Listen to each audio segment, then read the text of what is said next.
عليكم اخوات صالحين. بغيت نتكلم اليوم على الرجال، ويعني ما عرفت واش شفتوا حتى نتوما ولا لا كديروا بزاف الحلقات في ودنيهم، يعني الحلقات في النيف، يعني سناسل، يعني كيقلدوا بحال العيالات اللي بس ديال العيالات، وحتى صباط كيقلدوا العيالات.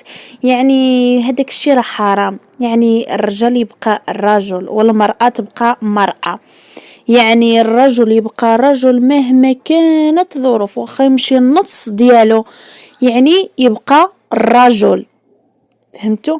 يعني يبقى الاحترام هو، والمرأة المرأة تبقى المرأة، والرجل يبقى الرجل. يعني والمرأة عاود تحترم نفسها.